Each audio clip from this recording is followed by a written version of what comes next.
Okay. So,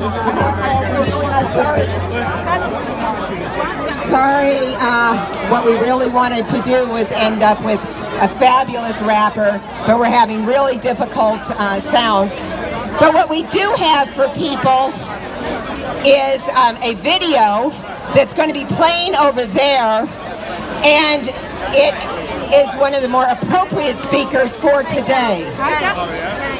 One of the most celebrated truth tellers in the world today is David Icke. And we have a special message for New York from David Icke that we're going to be playing over there. And you'll probably hear it. I'm not sure what the sound is at this point, sorry.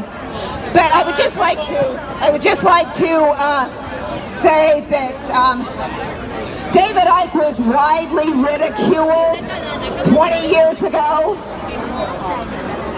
How many of you have been widely ridiculed yourself by your family and friends? What is it like to be widely ridiculed? David Icke was publicly pointed at in the streets and laughed at. Have you had to deal with that as you try to tell them the truth? That's what David Icke had to deal with, but he did not flinch. David Icke is an incredible role model of how strong we must be to go against these psychopaths.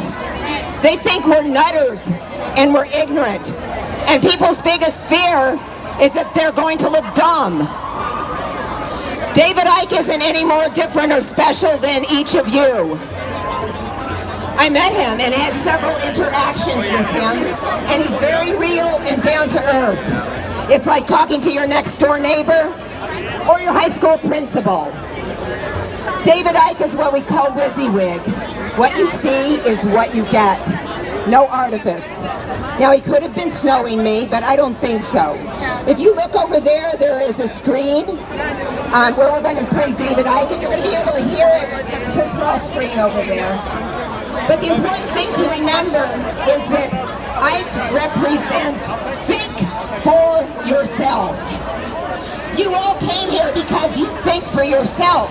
Who came here because they're listening to mainstream media propaganda? Nobody. You're here because you think for yourself. And in order to think for yourself, freedom is required. You can't have Big Brother dictating how we think. So let's all be like David Icke. You may not agree with his message, but he stands for courage to explore unaccepted information, unacceptable, and the courage to stand for your convictions. So right now we're going to play the video that David Icke specifically made for New York, for this rally. He's the world's premier courageous truth teller on the planet, David Icke. Air out a little bit.